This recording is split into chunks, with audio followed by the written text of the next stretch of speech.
और डरावना creepy sound मुझे सुनाई दे रहा है। वो साउंड उस पार्क से आ रहा है। वो तीनों उस पार्क में जाते हैं। जाके वो देखते हैं बेंच पे एक लेडी बैठी है एंड जब उस लेडी का फेस दिखाया जाता है वो डर जाते हैं। तो आज हम कवर करने वाले जुंजी ईतो का एक हॉरर मांगा। एंड अगर तुम्हें जुंजी ईतो कौन है पता नहीं तो जुंजी ईतो एक हॉरर मांगा का है। एंड जिस मांगा को आज मैं कवर करने वाला हूँ उस मांगा का नाम है रिप्स वुमेन। तो स्टोरी शुरू होता है। हम देखते हैं ओशन बीच एंड बहुत सारे लोग। एंड उसके बाद हम देखते हैं दो लड़की एंड एक लड़के को, जहाँ पे इस लड़की का नाम है यूकी। तो यूकी को ये दोनों पूछते हैं उनके साथ आकर स्विम करने के लिए, लेकिन यूकी बोलती है नहीं मुझे नहीं करना है, मेरे बारे में चिंता मत करो, तुम लोग जाके स्विम करो। ये सुनकर वो लड़का बोलता है तुम बस स्विम सूट नहीं पहनना चाहती हो ना, तुम्हारे कर्व्स नहीं है इसके बारे में चिंता मत करो। ये सुन के यूकी गुस्सा हो जाती है एंड उसे अकेला छोड़ जाने के लिए बोलती है। अब यहाँ पे मेरी तरह तुम्हारी भी क्वेश्चन हो सकता है कि कर्व्स क्या है। बेसिकली कर्व्स मतलब एक बॉडी का अच्छा शेप होना, थाइज, ब्रेस्ट, चेस्ट, वेस्ट, इन सब का एक अच्छा शेप होना। लेकिन यूकी ये सुन के इतना ज्यादा नाराज क्यों हुई ये हमें आगे पता चलेगा। तो दोनों चले जाते हैं एंड हमें पता चलता है उस लड़का का नाम है केइसुके एंड उस लड़की का नाम है रूरिको। तो अभी हम यूकी को देखते हैं जो अपने रूम के अंदर है एंड एक मिरर के अंदर अपनी बॉडी को देख रही है। एंड वो बोलती है रूरिको-सान बहुत ज्यादा लकी है, उनके पास इतनी स्लेंडर वेस्ट है एंड होगा भी क्यों नहीं, वो इस साल की मिस नाकायामा थी एंड इसी वजह से मेरे ब्रदर्स उसके लिए पागल है। आई गेस मेरी रिब्स का शेप ही प्रॉब्लम है। एंड ये जो वर्ड रिब्स है इसको याद रखना, रिब्स मतलब तुम्हारे चेस्ट के ऊपर जो बोन्स होती है उनको रिब्स कहा जाता है। उसके बाद हम देखते हैं यूकी एंड उसकी फ्रेंड बात कर रही है, जहाँ पे उसकी फ्रेंड बोलती है अगर तुम्हें इतना ही प्रॉब्लम है अपने रिब्स को लेकर तो जाके सर्जरी करवा लो ना एंड अपने एक्स्ट्रा बोन्स बाहर निकाल दो। ये सुन के यूकी बोलती है क्या ऐसे सर्जरीज वगैरह करवाया जा सकता है। उसकी फ्रेंड बोलती है हाँ मैंने सुना है, स्टेशन के सामने जो कॉस्मेटिक सर्जरी क्लिनिक है वो लोग करते हैं। उसके बाद हम देखते हैं यूकी उसी क्लिनिक के अंदर आई है जिसका नाम है कितामुरा क्लिनिक। यूकी उस क्लिनिक के डॉक्टर से बात करती है और डॉक्टर बोलते हैं हमने बहुत सारे पेशेंट्स के ऊपर ऐसे सर्जरीज वगैरह किया है, बट ऐसे सर्जरीज वगैरह करने से पहले हम एक मेंटल हेल्थ का एग्जाम लेते हैं। एंड ऐसा हम करते हैं क्योंकि कुछ पेशेंट्स अपने सर्जरी के रिजल्ट से खुश नहीं थे एंड वो मुसीबत में पड़ गए थे। उसके बाद यूकी उस क्लिनिक से बाहर आते आते बोलती है कि ये चीज काइंडा स्कैरी है, उसे ये चीज शायद करवाना नहीं चाहिए।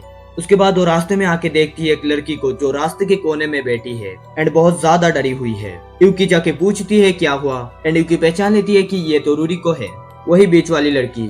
रूरिको बोलती है आई विश वो म्यूजिक बंद हो जाए, इट्स सो ऑफुल।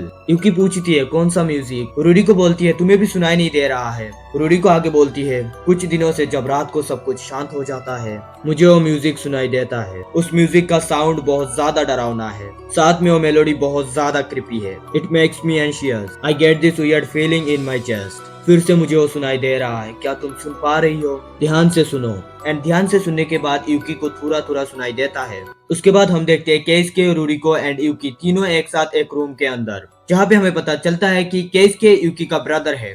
वो दोनों केइसुके को बता देते हैं उस म्यूजिक के बारे में। केइसुके बोलता है क्या तुम श्योर हो ये मेरे बैड गिटार का साउंड नहीं है? रूरिको बोलती है नहीं ये कोई गिटार का साउंड नहीं था, सेम शॉर्ट पीस बार बार बजाया जा रहा था, मुझे हर रात ये साउंड कहीं से आ रही सुनाई देती है, मैं तुम्हारे सामने बस खुश रहने की एक्टिंग कर रही थी, बट लास्ट नाइट मैं और सहन नहीं कर पाई उस साउंड को, इसी वजह से मैं उसे ढूंढने गई।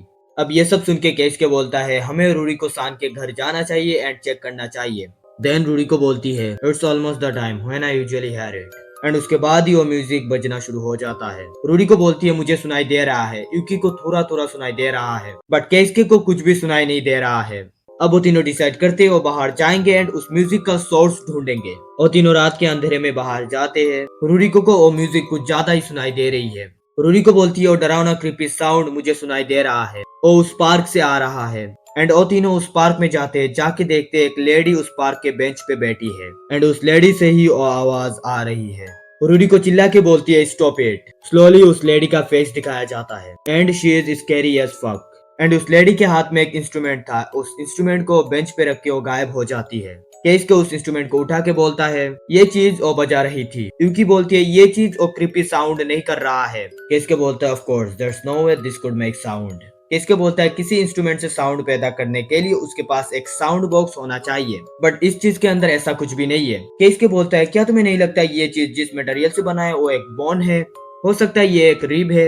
ये सुन के रूरिको बहुत ज्यादा शॉक हो जाती है। और बोलती है ये कहाँ से आया। केस्के बोलता है शायद ये किसी एनिमल का रिबॉन है, हमें इसे पुलिस के पास देना चाहिए। ये सुन के रूडी को घबरा जाती है और केस्के से और चीज लेती है, हमें इसे पुलिस को नहीं देना चाहिए। एंड ये बोलकर और तोड़ देती है उस चीज को एंड फेंक देती है। एंड इसी इंसिडेंट के कुछ दिनों बाद रूडी को मिसिंग हो जाती है। एंड टाउन के सब लोग इस चीज के बारे में डिस्कशन कर रहे हैं। मैंने और मेरे भाई ने सब कुछ बता दिया था पुलिस को, जो कुछ भी हुआ था उस रात, लेकिन उन लोगों ने उस स्ट्रेंज वुमेन का कोई ट्रेस नहीं पाया। And then a dead body, it's a girl. हमें जंगल के अंदर रूडी को सान की डेड बॉडी दिखाई जाती है। रूडी को सान को बहुत ही बुरी तरीके से मारा गया था, उनके रिमेन्स वगैरह बहुत बुरी हालत में थे। ऐसा लग रहा था कि किसी ने उनका रिब्स चीर के बाहर निकाल दिया है। एंड इस पूरे इंसिडेंट से केस्के एंड यूकी के ऊपर बहुत बुरा इम्पैक्ट पड़ता है। उसके बाद हमें यूकी दिखाई जाती है जो सोच रही है कि रूडिको का रिब्स क्यों मिसिंग है। एंड वो वियर्ड वुमन जिसके पास रिब बोन का हार्प था, साथ में रूडिको उस साउंड को बहुत हेट करती थी। ये सभी चीजें लगता है रिब से कनेक्टेड है। एनीवेज, मुझे अब इन चीजों के बारे में सोचना नहीं चाहिए। एंड खुद को मिरर में देख के बोलती है शायद मेरे रिब्स के शेप के अंदर कुछ प्रॉब्लम है, एंड ये ठीक हो जाए तो शायद मैं मिस नकाया भी बन सकती हूँ। एंड जैसा सोचना ऐसा ही करना। यूकी फिर से उस क्लिनिक पर जाती है, जाके डॉक्टर से बातें वगैरह करती है और डॉक्टर पूछता है तुम्हारे फैमिली को पता है। यूकी बोलती है नहीं, अभी तक उन्हें नहीं बताया। डॉक्टर बोलता है ओके, कोई प्रॉब्लम नहीं है, साथ में तुम्हें देख के नहीं लगता तुम्हें कोई साइकोलॉजिकल प्रॉब्लम है। उसके बाद हम देखते हैं वो दोनों डॉक्टर्स रेडी है यूकी का सर्जरी करने के लिए। उसे एनेस्थेशिया दिया गया है। एंड यहाँ पे डॉक्टर बोलता है ये उसका थर्ड सर्जरी है इस चीज का। तुमसे पहले मैंने 2 लोगों के ऊपर ये सर्जरी किया है। एक्चुअली तुमसे पहले जिस पेशेंट के ऊपर मैंने ये सर्जरी किया था उस लड़की का नाम था रूडिको शिमाडा। वही लड़की जिसकी बॉडी जंगल में पाई गई है। उसकी ऑपरेशन सक्सेसफुल थी, इवन और मिस नकामा भी बन गई थी। बट जिस लड़की के ऊपर मैंने ये ऑपरेशन पहली बार किया था वो बहुत बुरा था। For that reason she suffered from psychological problems. ये मेरी गलती है, मैंने नोटिस नहीं किया था और खुश नहीं थी अपने सर्जरी के रिजल्ट से। आफ्टर ए टाइम वो मेरे पास आई, आके मुझे इंसिस्ट किया उसके ऊपर अगेन ऑपरेशन करने के लिए। उस लड़की ने बोला वो चाहती है उसके रिब से मैं और बोन बाहर निकाल दूं, इससे वो बहुत अच्छी लगेगी। एंड अनफॉर्चुनेटली मैं एक इनएक्सपीरियंस डॉक्टर था तब, उसके डिमांड से मैंने उसके ऊपर बार बार ऑपरेशन किया। एंड तुम्हें क्या लगता है क्या हुआ होगा उसके साथ? हाँ, मैंने ऑलमोस्ट उसके सारे रिब बोन्स रिमूव कर दिया था। एंड ये सब कुछ सुनने के बाद यूकी की हालत बहुत खराब है। एंड उसके बाद हम देखते हैं यूकी को जो खुद को मिरर में देख रही है। डॉक्टर ने जो कुछ भी बोला था शायद वो हेलुसिनेशन थी एनेस्थेशिया की वजह से। And the surgery was successful. Yuki अभी खुश है। एंड जबकि उसकी बॉडी का शेप अभी ठीक हो गया है और बहुत ज्यादा स्टाइलिश हो गई है अभी, तो स्कूल के लोग बात कर रहे हैं कि यूकी अभी बहुत ज्यादा स्टाइलिश है और शायद अगले मिस नकायामा बन जाएगी। बट एलास, ये सब तो सिर्फ बातें थी, किसी को असली सच पता नहीं थी। अभी वो क्रीपी म्यूजिक यूकी को सताती है और रोज रात इस म्यूजिक को सुन पाती है। जब से उसने उस ऑपरेशन किया तब से वो सुन पा रही है। एंड इस म्यूजिक का टोन एंड मेलोडी अलग है रूडिको सान के म्यूजिक से। स्टिल ये बहुत ज्यादा डरावना एंड क्रीपी है। साथ में उसके चेस्ट के अंदर ये बैड फीलिंग। यूकी बोलती है मैं फील कर सकती हूँ मेरे स्कार्स फ्रॉम माई सर्जरी। आगे यूकी बाहर आते आते बोलती है ये कुछ ज्यादा हो रहा है, आई कांट स्टैंड। बेसिकली यूकी और सहन नहीं कर पा रही है। वो केस्के के रूम में जाके बोलती है उसे, बट केस्के उसके ऊपर ही चिल्लाता है एंड बोलता है उसे अकेला छोड़ जाने के लिए। उसके बाद हम देखते हैं यूकी रात के अंधेरे में कहीं जा रही है। यूकी बोलती है मुझे पता नहीं मैं यहाँ पे कैसे आई, बट जब मुझे कॉन्शियसनेस आया मैंने खुद को एक जंगल में पाया। यूकी आगे बोलती है वो साउंड करीब आ रहा है एंड उसे एक लेडी का शेडो दिखाई देती है। एंड ये शेडो उसी लेडी का है। वो लेडी बाहर आती है। यूकी पूछती है कि तुम कौन हो? वो लेडी हंसने लगती है, साथ में वो इंस्ट्रूमेंट बजाने लगती है। उसके बाद वो लेडी बोलती है मेरी हार्प तुम्हारे चेस्ट पे रिजोनेट हो रहा है। आई मीन ये तो तुम्हारे रीप से बोन से ही बनाया गया है, जो बोन्स तुमने ऑपरेशन के टाइम पे रिमूव किया था। तुम इसे वापस ले सकती हो। लेकिन यूकी फिर भी उस साउंड को सुन पा रही है। वो लेडी बोलती है क्योंकि ये साउंड मेरा चेस्ट कर रहा है।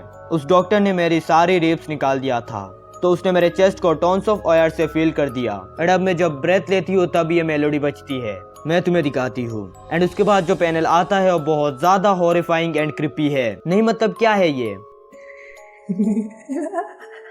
उसके बाद वो लेडी बोलती है डॉक्टर अपने काम में बहुत ज्यादा खराब है। इवन उसने मुझे उस मिस नकायामा की रिबॉन्स दिया है, फिर भी ये कितना मेस्ड अप है। इससे भी और से ये सब इन्फेक्टेड है and poking through my skin. Right doctor? And हम यूकी के पीछे उस डॉक्टर को देखते हैं। वो लेडी उस डॉक्टर को बोलती है इस बार मैं सब मत करना, मुझे इस लड़की का लवली रिब्स मेरे ऊपर ट्रांसप्लांट चाहिए। और डॉक्टर बोलता है मैं समझ गया। और डॉक्टर यूकी को पकड़ने आता है। साथ में वो लेडी एक वेपन से यूकी को मारने आती है, लेकिन यूकी भागने लगती है। लेकिन वो डॉक्टर उसके पैर पकड़ लेता है एंड वो जमीन में गिर जाती है। एंड वो लेडी उस वेपन से हमला करती है उसके ऊपर, लेकिन वो डॉज कर लेती है। उसके बाद और एक बार हमला करने आती है, लेकिन तभी केस के आके उस लेडी से वो रॉड ले लेता है। एंड बोलता है तू मेरे बहन के साथ क्या कर रही है। उसके बाद केस के उस डॉक्टर को पकड़ता है बट वो लेडी कहीं पे गायब हो जाती है। उसके बाद हमें बताया जाता है उस लेडी को उन लोगों ने फिर कभी नहीं पाया। बट एक चीज अब भी होती है इस टाउन के अंदर। On quite evenings you can still here that creepy music. And that's it. इसी के साथ ये हॉरर मांगा खत्म हो जाती है। एंड तुम्हें समझ में आ गया होगा कि रूरिको का मर्डर उस लेडी ने एंड उस डॉक्टर ने किया है। बट स्टिल एंड में हमारी यूकी बच गई बिग W2 ब्रदर केस के। इसी के साथ ये वीडियो भी खत्म हो जाती है। लेकिन रुको, कमेंट में तुम मुझे बताना मुझे ऐसी हॉरर मांगा कवर करनी चाहिए एंड नेक्स्ट कौन सा करनी चाहिए। साथ में ये वीडियो अच्छा लगा है तो इस वीडियो को लाइक करो एंड चैनल को अभी तक सब्सक्राइब नहीं किया है तो कर दो, नहीं तो क्रिपी म्यूजिक एंड वो लेडी तुम्हारे पास आएगी एंड तुम्हें हॉन्ट करेगी। Can you hear that creepy music?